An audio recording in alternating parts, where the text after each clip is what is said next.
We have a new speaker, Alexei Stepanov. Good afternoon, everyone. A retired member of the investigative committee who oversaw investigators in 15 regions. And our topic is forest fires in 2025. How can the construction business survive under the new tax control rules? Hello, well, I've just revealed all the secrets. You see, I didn't mention anything in the presentation. I wrote about myself, my last name, my patronymic, and 15 colleagues from across the country.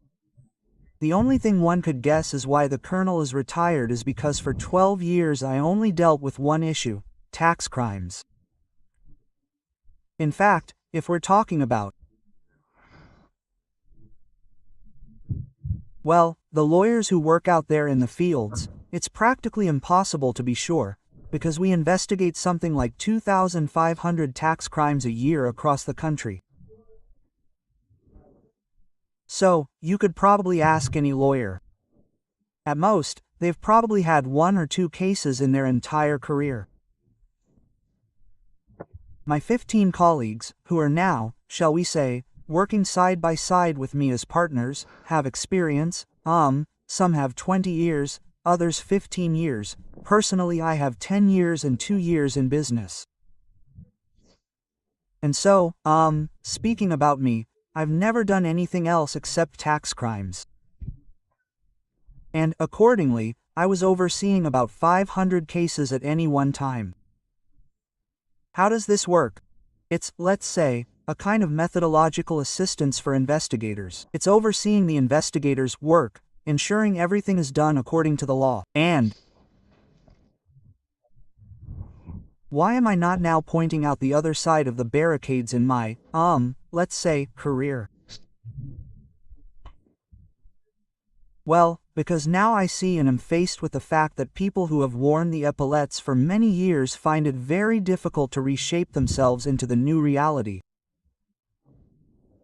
And from demonic people, yes, from former employees, I often hear this phrase: well, it's all clear, what's there to defend? So, naturally, I try not to be like that and try to move away from it, so to speak. Well, you can't take words out of a song. So let's begin. Well, after all, my experience in this area allows me to understand tax crimes, and, of course, I can't deny my past under any circumstances. So, what are we going to talk about today? I've thrown together 5 topics and I feel like I probably won't have time to cover everything, but so I'll try to cover it quickly, maybe to some extent, in a hurried manner across Europe, but nevertheless. Total tax control. I don't know, probably everyone has heard about this already, they know a lot, but still, it wouldn't hurt to remind you of it a few more times. The main tax risks for builders. And in general, builders are a special caste in business. And, of course, builders are under more attack than other businesses. I'll also explain why we see this: new legal instruments for confiscating money and property from businesses. And then, based on what I'll tell you, we'll finally decide whether we, builders, should save ourselves or surrender. And I'll add a few words about who, in my opinion, a modern lawyer is. Total tax control. Let's start right away with the tax horrors. Like when I came to this side of the barricades and heard this phrase: defenders are sellers of fear, and there are sellers of hope. Well, I haven't decided for myself who I am. But let's start with the horrors. After all, to save yourself, you need to at least understand the threat and from which direction it might come. Forewarned is forearmed. Well, ASK NDS and FRPV. Scary words in tax control. Probably never before in the history of mankind and in the history of tax control have there been words more frightening than these. It's a system that makes VAT payments completely transparent. And paying VAT usually also triggers the payment of income tax. So, askance is a system. I sometimes compare it to neurons in the brain, to dendrites, to stalks, which are connected into a single whole. So, a bunch of companies that pay VAT must publish reports for each quarter, and most importantly, a purchase ledger and a sales ledger. What does this mean? It means that the state, then the VAT authorities, effectively merge these two books with the taxpayer's counterparties, and it becomes clear whether the VAT has arrived or not. The tax authorities talk about incoming VAT, outgoing VAT. Did this VAT even come in? No, it came out. And if it came in and came out in such a volume, that's the first problem they were solving. And the SKN VAT has been around for 10 years now. Now, of course, the tasks there are completely different. Entrepreneurs have adapted to it. Everyone files all the books on time. And now the ASK, quickly and automatically shows who declared this VAT but didn't pay it. And we're beginning to understand that so-called technical companies that don't pay this VAT are appearing in the SKN VAT, and it immediately becomes, let's say, somewhat clear who these are, who needs it. Well, that's where this sacred secret lies. We'll talk about this a little later. FRPV, what is the Federal Register of Intended Beneficiaries? It's a system that is created by the ASK VAT. That is, the ASK VAT now not only shows who is a sinner, who doesn't pay, but also shows and creates a list, using algorithms, determines who could, should have not paid this VAT. And so, let's say, an allegory arises in my head. George Orwell would have found that reality is richer than his imagination. Today, everything has turned into a situation where it's practically impossible to avoid paying VAT.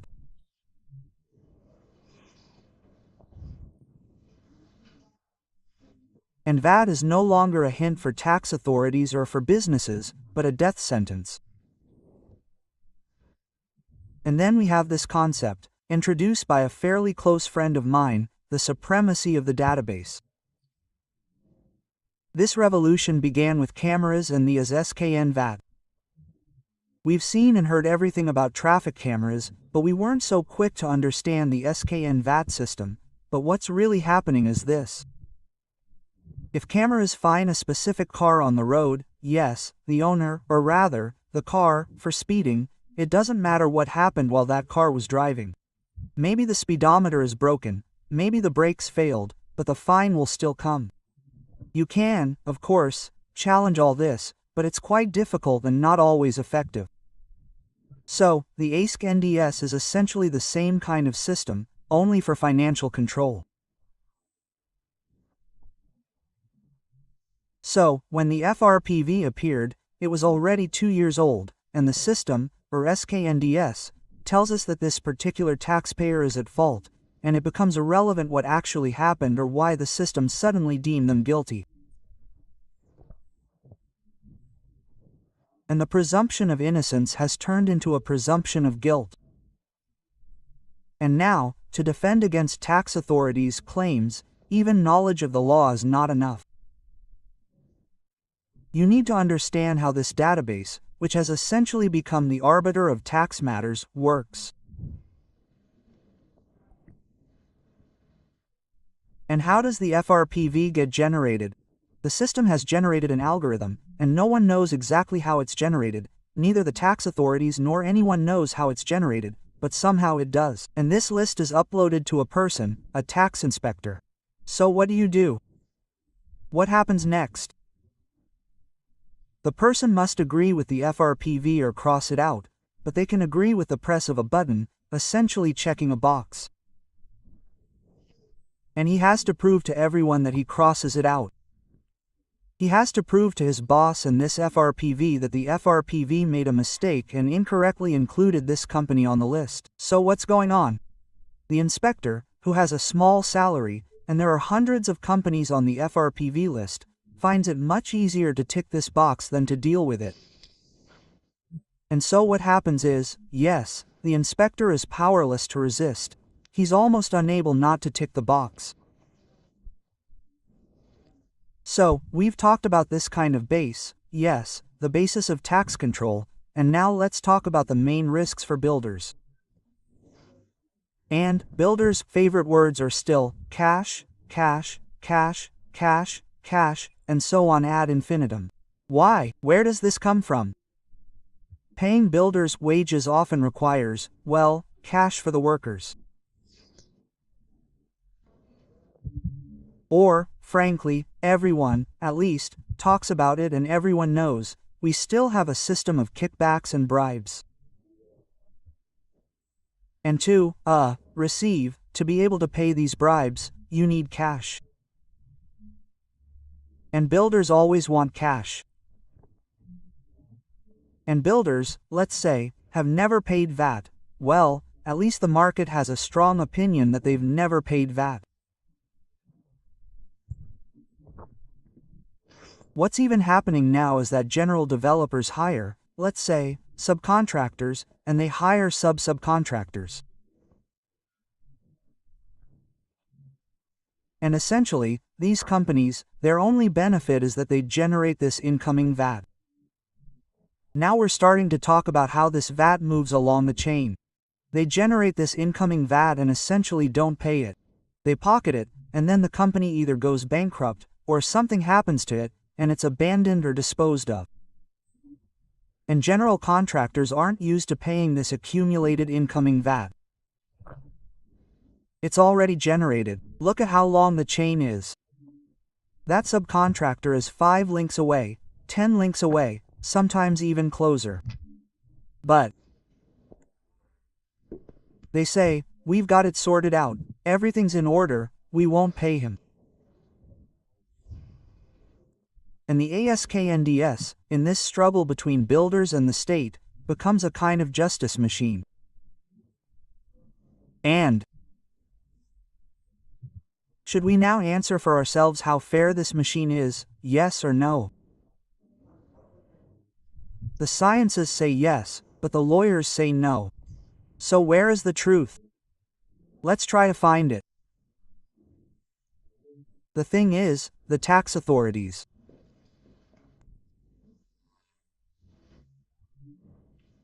are saying, now, with the start of the SVO, their thinking has become much more acute.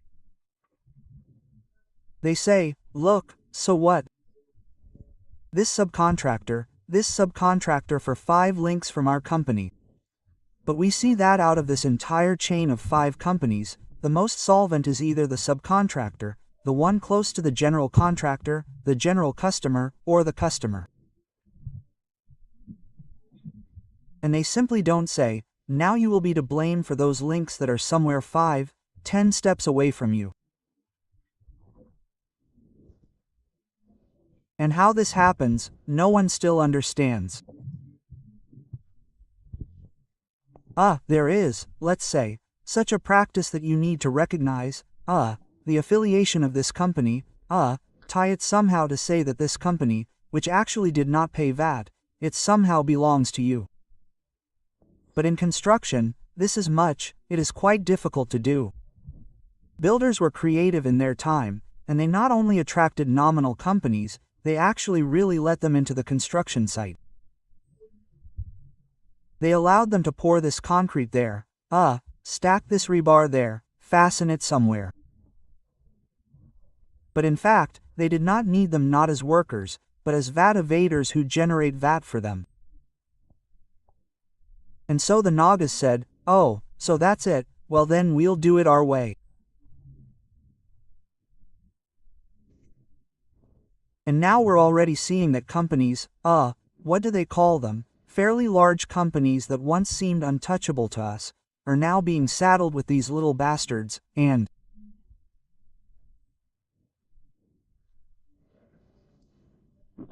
further progress is being made on this issue.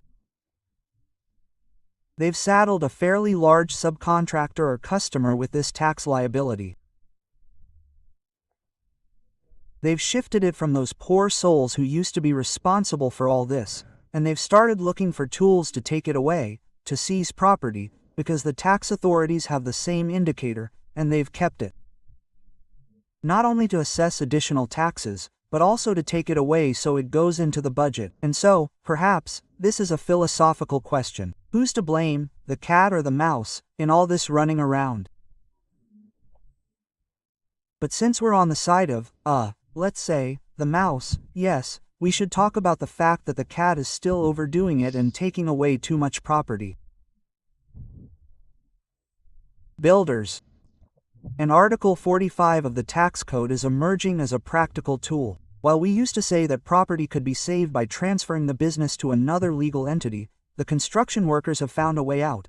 They say, no, nothing of the sort.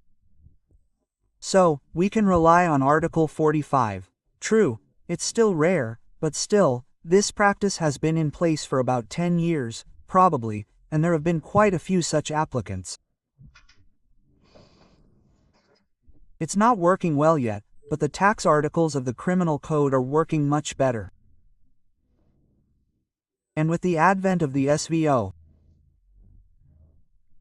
well, let's say, they decriminalized it a little, lowering the threshold for tax crimes from serious to moderate. And then the investigators got creative and 6 more, as I say, appeared, near the tax articles of the criminal code. These articles, I cited them there. If anyone is interested, you can look them up, ranging from fraud to the creation of shell companies, and there they are legalized, and legalization is there, yes, legalization. Well, and, of course, our, favorite cases, the Portniegan and Metroshina cases, helped us with legalization. What is legalization?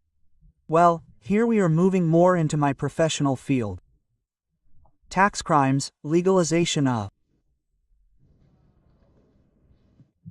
Invisibility, legality of ownership, but I don't see this in the media, at least, for Portniegan or Metroshina. But unfortunately, these citizens of ours, whom everyone looks up to, including investigators, use trendy lawyers. And trendy lawyers, unfortunately, don't know what legalization is. For example, at one time, I was interested in following the fate of Ayaz Shabudanov. And it was very strange to hear and see that his first lawyers, some of whom later defended him, didn't know that, entrepreneurs don't close down. And if they do, the court is obliged to justify why it is arresting the entrepreneur. Well, perhaps that lawyer of ours didn't read the amendments that were made a month earlier. It was clearly stated that when a court arrests an entrepreneur, it must justify why it is arresting him, why it is making this decision. This was not included in his order to arrest Ayaz. They held a big conference and talked about everything but this, the most important thing. Unfortunately, these trendy lawyers with trendy clients are currently creating negative practices. Why? The case is politically motivated, there's no adequate defense, and the investigators are all sitting in the same offices, looking at each other and saying, how is this possible? Metroshina can do anything, but I can't. Quote, that scoundrel there doesn't want to pay me, and I can't drop the case. I want to be like Metroshina or like a partner too, yes. And we now have examples of legalization in cases where the tax crime is stopped, but the legalization remains. We say, don't you understand at all? What are you talking about? Quote, you don't even have a basis for the fact that there is no money for crime. Well, everyone seems to be hiding behind the fact that the budget needs money. So, what are we supposed to do with all this? We need to put a comma now. You can't save yourself, you can't give up. And so, before we answer this question, I would like to say that I want to talk about tax consultants. Here, you already understand that essentially I deal with tax crimes, I don't do tax consulting. But in my practice, I know who is a good enough tax consultant on the market. Why? How do I know? Well, the thing is, we always work with the results of tax consulting. So, the first thing we do when we study the case of a new client, the first thing we do is look at the tax consultant's position. And those tax consultants who are, competent, they immediately catch the eye. We, of course, and my colleagues, we try to be friends with such people. We try to rely on in their position, and we see it. And we now see, we understand how tax consultants work. Today it's a kind of finger on the pulse. And a tax consultant, a good tax consultant, is, in such demand in the market today. In fact, if you want your business not to be closed due to tax claims in the next 3 to 4 years, you definitely need to hire an assistant who will look at how the business is structured, how, these taxes are paid, with whom they interact, because there are a huge number of nuances. And, unfortunately, today a competent tax consultant is not someone who knows all the decisions of plenary sessions, their Supreme Courts. It is someone who understands how the ASK VAT works. ASK VAT is a fairly closed system, yes. And it turns out, we come to the conclusion that if a tax consultant previously worked as a tax inspector and worked with this ASK VAT, then they are probably competent and can keep their finger on the pulse. If not, then no. And here we also need to understand that counterintuitive advice is increasingly being used. As far as I know, this happens often in marketing. They say you need to act in a certain area, or in managing a company, not as your generally accepted intuition tells you, but rather take counterintuitive actions. For example, don't act for your own benefit, I guess. If you were to tell an entrepreneur this, they'd say, "Are you crazy?" But we say, unfortunately, the reality is this. Even if a deal brings you some benefit, even if everything is transparent, white and fluffy, still try not to act for your own benefit. Of course, you can take it to the extreme. We laugh and say, let's start attracting people who sold their apartment after 5 years in one day, and we'll say, if you had sold it yesterday, you wouldn't have had the income tax benefit, and you could have been charged this tax. Of course, we haven't reached that point yet. But if we're talking about, say, slowing down our operations somewhere to avoid exceeding the simplified tax system limits, artificially slowing things down, for example, asking people not to send money, even though our contract, obliges them to send it, for example, in the previous tax period. Now, there you have it, a real risk. And the tax inspector will probably just have to say, look, the money was deliberately not sent to avoid exceeding the simplified tax system limits, and so on and so forth. The tax inspector's imaginations are truly limitless these days. Joe Shoro would probably envy the imagination of such thugs. So, what am I supposed to say today? Who is a lawyer today? It's not someone who, as I've already said, knows all the laws, all the plenary sessions, and so on.